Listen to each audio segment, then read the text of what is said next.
Parque Ecológico Mourão, aqui em Leme, e nós viemos acompanhar uma alimentação muito especial dos animais daqui do parque.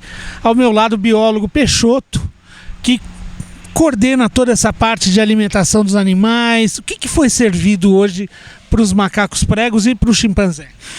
Bem, nós estamos tendo temperaturas extremamente elevadas e com isso os animais também acabam sofrendo os efeitos do calor.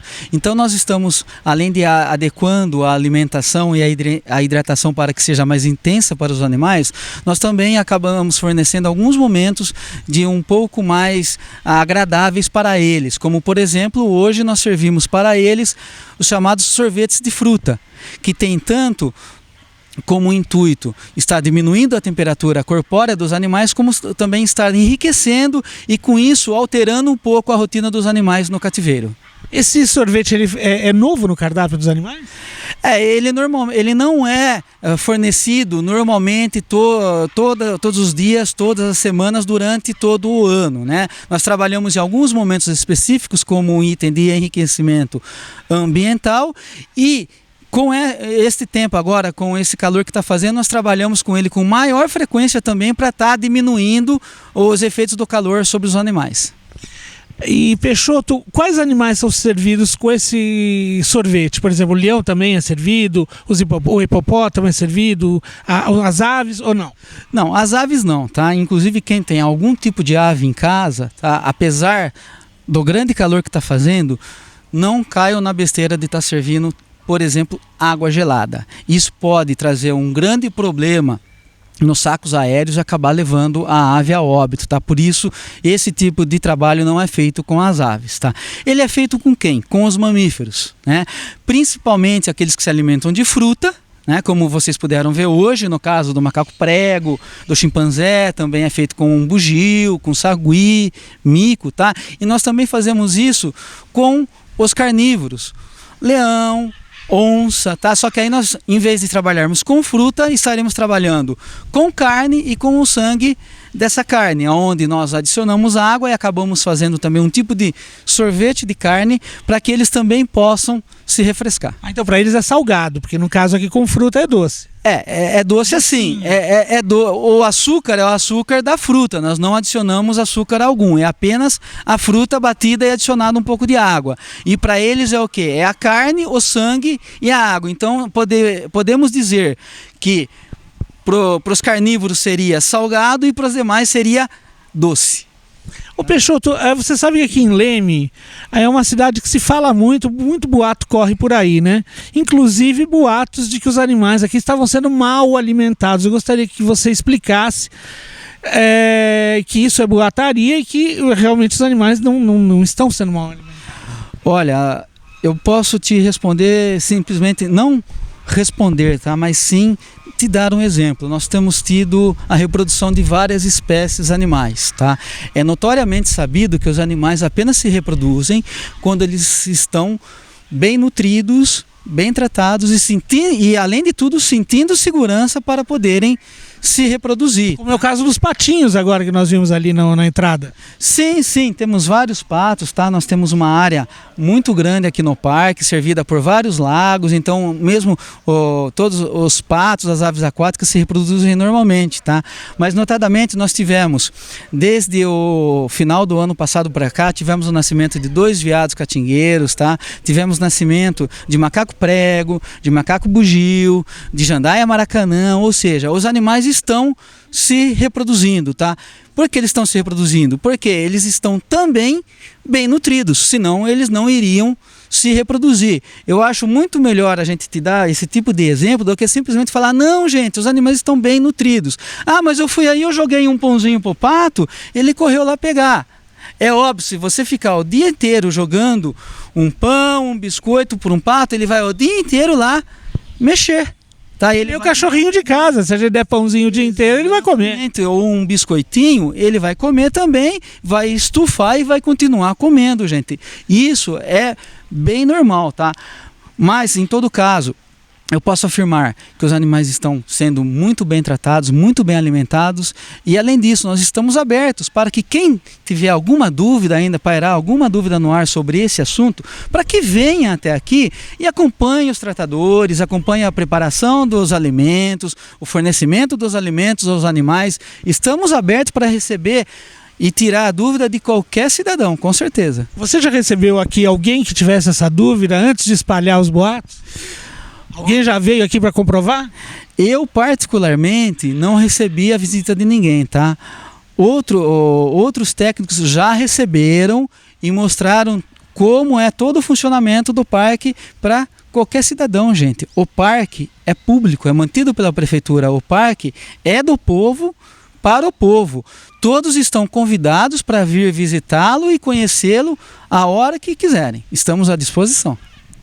Ok, essa foi a palavra do biólogo Peixoto aqui do Parque Mourão para o TV Leme Online.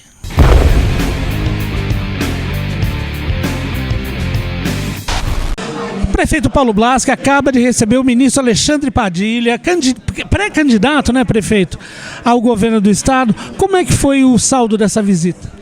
Não, a gente aproveitou porque o ex-ministro Padilha e pré-candidato ao governo do estado pelo Partido dos Trabalhadores, agradecer ele nessa passagem dele como ministro, porque nós conseguimos, com a liberação do ministro Padilha, 2 UBS, 2 reformas nos postos de saúde do Taquari e do Caju, a reforma do CMI, 2 CAPs, e a UPA e o SAMU. Foi tudo, vamos dizer, um trabalho feito, e o ministro Padilha atendeu o Leme. E hoje nós levamos ele na Santa Casa, ele visitou toda a Santa Casa e viu o prédio que está parado há mais de 7 anos, que é a UTI neonatal. E se comprometeu com a gente em cobrar o ministro Paulo, né, que ele é o sucessor do Padilha e que foi escolhido pelo Padilha, para estar nos ajudando nessa liberação, para que a gente, num espaço muito curto aí, possamos terminar essa UTI neonatal, como foi dito aqui, não só importante para Leme, mas para toda a região. Padilha também já entrou nessa discussão do presídio, não, recebeu toda essa comissão, já fez uma agenda com o ministro José Eduardo Cardoso, que é o ministro da Justiça, porque essa verba ela parte do governo federal também, para que possamos inverter, em vez do presídio, o hospital regional. Agora, com a entrada do Padilha e de alguns deputados do PT nessa batalha, eu tenho certeza que nós vamos conseguir aí, em breve, notícias muito boas para Leme e Santa Cruz e, enfim, toda a região. Então ainda é possível reverter essa história do presídio? Sim, eu acho que amanhã é uma reunião importante, né, com o ministro José Eduardo Cardoso, para que possamos, junto com toda essa comissão, com toda a região nossa, fazer essa discussão que é importante, né? Essa inversão de prioridades. Tem que ouvir primeiro toda a necessidade da nossa região e não decisão, que nem o Padilha disse na sua fala, decisão de gabinete. Aqui ao meu lado, o deputado estadual Carlos Neder, que desde o princípio do governo Paulo Blaschi, aqui na Prefeitura de Leme, sempre acompanhou. E foi uma das primeiras entrevistas que nós fizemos na época da posse, o senhor se lembra? Exatamente, eu estive aqui antes mesmo da posse, nós estávamos preocupados naquele momento com o andamento do processo judicial, era sabido que havia um direito adquirido, mas que ainda precisava ser reconhecido e que se traduziu depois na posse do prefeito. Nós sabemos da seriedade, da trajetória de luta, de compromisso do atual prefeito Paulo Blaschi em defesa dos direitos da população e particularmente como médico, tendo sido secretário de saúde no governo da ex-prefeita Luiz Erondina em São Paulo e sendo coordenador do setorial estadual de saúde do PT, eu me coloquei à disposição e o nosso mandato também para que nós pudéssemos ajudar na melhoria do trabalho em saúde e também em outras áreas que o prefeito entenda como importantes. Então, exercendo o mandato de deputado estadual, eu tenho procurado trazer recursos para a cidade de Leme e ajudar a equacionar agora em audiência com o secretário da Casa Civil e o prefeito participando, o problema da dívida do município de Leme, que não é de responsabilidade dele, vem de governos anteriores, mas se a gente não equacionar isso, dificilmente nós vamos conseguir trazer novos recursos do governo federal e do governo estadual para melhorar as políticas públicas em Leme, não só na área da saúde, mas também na área da educação, da mobilidade urbana e inclusive da questão da segurança, que preocupa bastante. Qual o senhor acha que será o grande problema a ser resolvido logo que o ministro Padilha assumir como governador, caso ele vença? Você disse bem, caso ele vença, nós vamos ter um trabalho grande pela frente. Ainda não estamos num período eleitoral, mas nós sabemos que São Paulo perdeu a sua capacidade de resposta aos problemas que a população tem. Muita gente tem uma ideia equivocada, achando que pela riqueza do Estado, o Estado não teria problemas de grande magnitude, o que é um equívoco. Nós temos uma sociedade complexa, há uma expectativa por parte da juventude de ter acesso ao mercado de trabalho. O desenvolvimento econômico e social do Estado está muito aquém daquilo que nós observamos, inclusive em outros estados da federação, e não houve uma capacidade de liderança política de São Paulo no sentido de captar recursos junto ao governo federal, inclusive recursos internacionais, de maneira articulada do governo estadual com o governo federal. Eu acho que frequentemente razões de ordem partidária, de eleitorais, pesaram mais do que o interesse da população. Então o que nós imaginamos é que, se ele for eleito, ele vai colocar o Estado de São Paulo num outro patamar de expectativas, tanto no sentido da sua relação com o governo federal, da obtenção de recursos, uma nova proposta de desenvolvimento econômico e social, mas também a garantia de direitos sociais e de participação dos cidadãos, como hoje nós observamos aqui. Várias lideranças empresariais, da sociedade civil, dos trabalhadores vieram para trazer sugestões, demandas e contribuições para um programa de governo.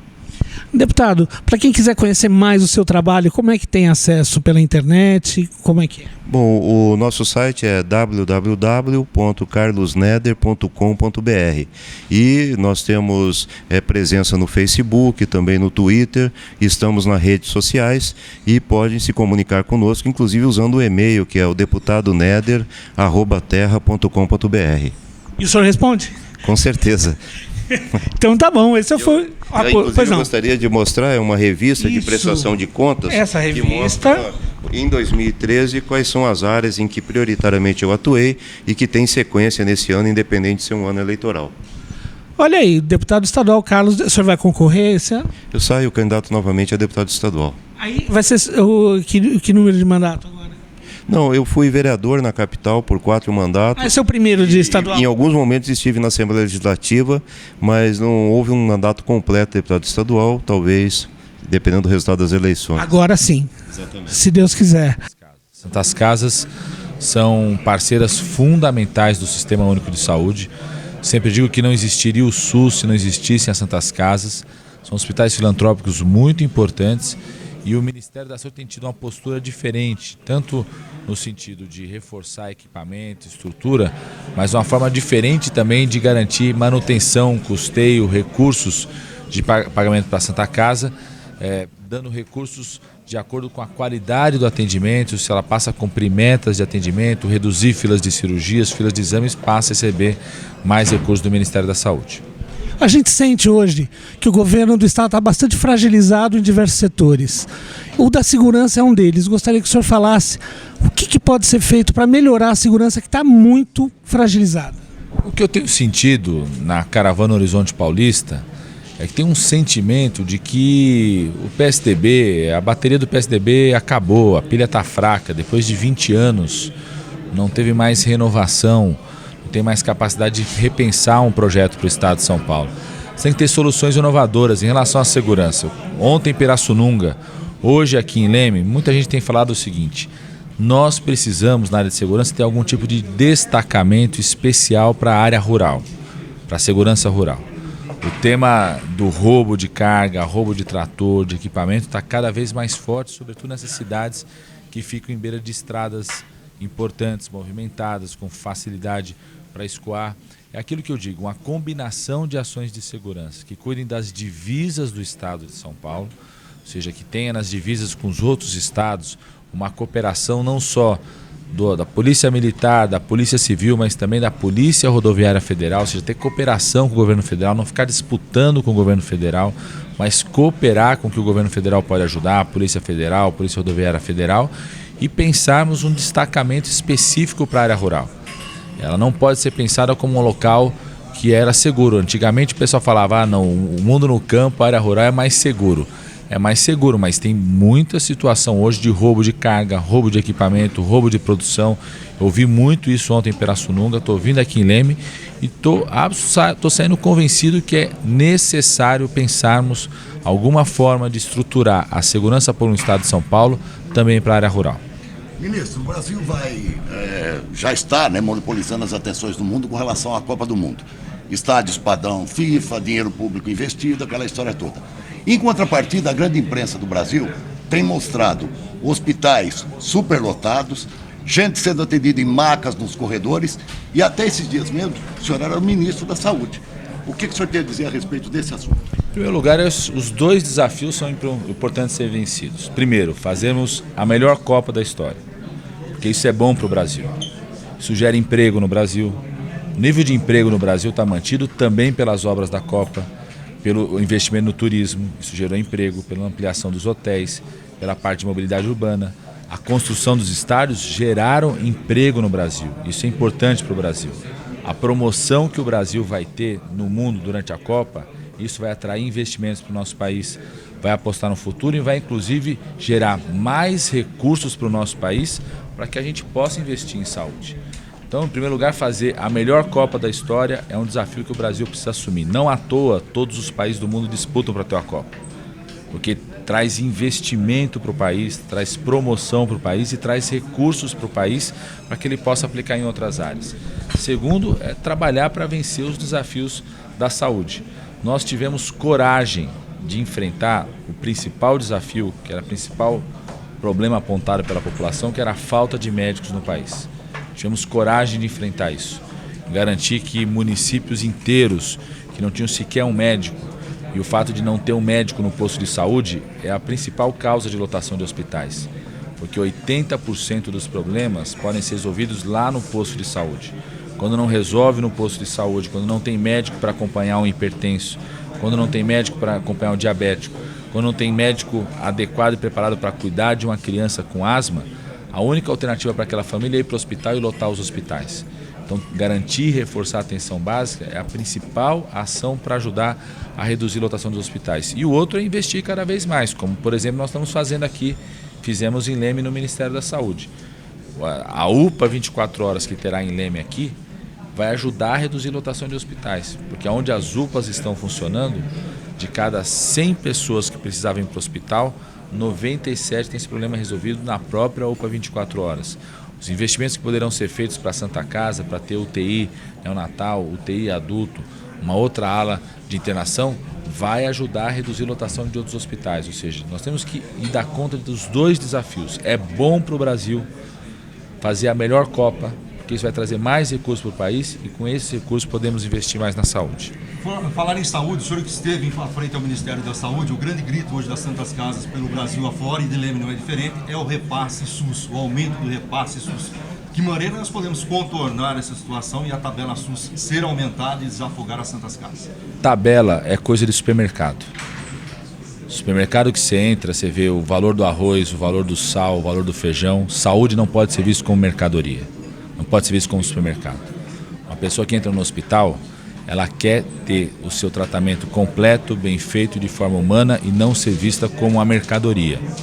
Então o Ministério da Saúde nos últimos 3 anos adotou um caminho diferente, conversando inclusive com as Santas Casas. Por isso que eu sou bem recebido nas Santas Casas quando vou conversando com elas, que é o seguinte: além daquilo que é o pagamento por procedimento, temos um recurso a mais que é um incentivo de qualidade pela qualidade do atendimento. Não é correto uma Santa Casa que faz uma cirurgia depois de 2 meses receber a mesma coisa do que uma Santa Casa que fez a cirurgia em 1 semana. Não é correto uma Santa Casa que tem taxa de infecção elevada receber a mesma coisa do que uma Santa Casa que tem taxa de infecção baixa, que trata de forma humanizada as pessoas, que as pessoas vão mais rápido para casa, sendo bem tratadas. Então, essa mudança o Ministério da Saúde fez. Aumentou o repasse para quem quiser cumprir metas de qualidade, metas de atendimento, reduzir filas, reduzir o tempo de espera. Quem faz isso recebe mais. Só esse ano são 1,6 bilhões de reais a mais para as Santas Casas que assumirem esse desafio de qualidade no atendimento. O senhor já é praticamente, né, como o senhor próprio disse aqui, e o Paulo enalteceu isso também, o prefeito, o senhor já é o candidato a governador do estado pelo PT, quer dizer, já venceu as prévias, conseguiu unir todos os segmentos do partido. Que tipo de campanha o senhor espera daqui para frente, quando realmente a onça deve beber água? A campanha só vai começar depois de junho. Não teve prévia no PT, não teve esse processo interno de definição. O senhor já é o virtual candidato. O senhor já praticamente não vai haver prévia no PT. A polarização já está acontecendo. Já está acontecendo. A campanha vai começar a partir do mês de junho. Nesse momento, eu estou coordenando algo diferente que o PT nunca fez, que é exatamente fazer essas caravanas pelo interior, pela região metropolitana, dialogando com todos os setores, conversando com prefeitos de todos os partidos. E esse debate busca identificar quais são os problemas que cada região tem e também construir as soluções. E vamos polarizar, porque nada vai nos calar, né? Nós estamos fazendo um debate, um diálogo com a sociedade, nada vai nos calar o PT poder apontar os problemas reais que nós temos hoje no nosso estado de São Paulo. Apontar os problemas para construir novas soluções. O exemplo que eu vi, por exemplo, que eu estava comentando em São Joaquim da Barra, de ver uma escola municipal que entrou no século XXI, com professor valorizado, professor permanente, com estrutura na escola, tecnologia de informação, computador, lousa digital, e a aflição da mãe que ia levar a escola, o filho depois no ensino médio, para uma escola que não chegou no século XXI. Tem professor comprometido que quer dar aula, mas não tem estrutura, condições, nem valorização para dar aula com qualidade em uma escola no século XXI. Então os problemas nós vamos apontar, mas o principal objetivo é construir soluções, conversando com os vários setores, as várias regiões, até porque o PT está com esse ânimo, está com gás, está com energia de conversar com quem quer fazer com que esse Estado seja cada vez mais ágil, mais dinâmico, que cresça com a velocidade que o paulista gosta de crescer, de trabalhar, batalhador. O paulista não gosta de gente que está com pilha fraca, que está com a bateria arreada, que está procurando um carregador e não acha mais, tá certo? Estamos convencidos que depois de 20 anos, o PSDB de São Paulo perdeu a oportunidade de construir um novo projeto para o nosso Estado. O senhor pensa em fazer alguma reforma fiscal? Esse é um debate com esse tipo, a substituição tributária. Esse é um debate que nós queremos fazer com a associação comercial, com os empresários, como que é aplicada a substituição tributária hoje. Ela é boa para arrecadar, mas tem sido nociva para alguns segmentos da economia do nosso estado de São Paulo. Então esse é um debate que a Caravana Horizonte Paulista quer fazer com o setor comercial, como está fazendo, a associação comercial, com os empresários, com a indústria. Com possibilidade de redução de alguns impostos? Com certeza. O tema da substituição tributária é um exemplo disso, né? Então esse debate nós queremos fazer. Eu, por exemplo, quando era ministro da Saúde, sempre fui um defensor da redução dos impostos para medicamentos. Tudo que a gente puder reduzir imposto para medicamento, para isso chegar num custo mais barato para a população, sempre fui um defensor disso. Então esse debate nós vamos discutir, estamos discutindo nessa caravana com os vários segmentos, sobretudo a associação comercial. O setor do comércio tem impacto importante nisso. A gente sabe, por exemplo, a substituição tributária hoje tem tido impacto nocivo nas pequenas e microempresas que adotaram o Super Simples. Todos os benefícios que o Super Simples trouxe para o pequeno e médio empresário, né, micro e pequeno empreendedor ou pequena empresa, na adoção do Super Simples, estão sendo tirados com a forma como foi aplicada a substituição tributária pelo governo do Estado. Então esse é o debate que nós vamos fazer com a associação comercial. Ministro Padilha, durante 4 ou 5 últimas eleições, o PSDB ganhou eleição em Leme, Pirassununga, Santa Cruz da Conceição. Janeiro, fevereiro do ano que vem, o senhor sentado na cadeira de governador, o senhor assume um compromisso conosco de receber as lideranças do presídio não para uma conversa? Não só de janeiro do ano que vem, mas já agora, recebi hoje, o que depender de mim, ajudar, tanto na interlocução com o Ministério da Justiça, com a Assembleia, daqui o deputado Carlos Neder, podem contar com apoio permanente nosso a partir de hoje, a partir do que foi apresentado, porque nós achamos que decisões como essa precisam ser feitas com conversa, com diálogo com cada região. Identificar qual que é o melhor investimento para aquela região, que pode contribuir melhor para o desenvolvimento regional daquela região. E muito importante que você falou dos partidos, eu fui o responsável no governo federal do presidente Lula de estabelecer uma relação republicana com prefeitos e prefeitas de todos os partidos. Quando nós montamos o Ministério das Relações Institucionais com o presidente Lula, ele disse na montagem do ministério que nós deveríamos receber todos os prefeitos e prefeitas, podia perguntar qual era o tamanho da cidade, qual era o problema, qual era o investimento na cidade, só era proibido perguntar qual era o partido do prefeito. Ou seja, dando absoluto relação republicana, porque por trás do prefeito está a população daquela cidade, é ela que nós precisamos cuidar. E tenho certeza que o PT vai ter condições de inaugurar uma relação republicana do governo do estado com prefeitos e prefeitos de todos os partidos aqui no estado de São Paulo. Quando o senhor assumir, qual o senhor acha que é o primeiro problema mais grave que precisa ser resolvido com mais urgência no estado de São Paulo? Calma, nós não estamos no momento da campanha ainda. Quando começar a campanha nós vamos discutir isso, tá bom? Já quer discutir.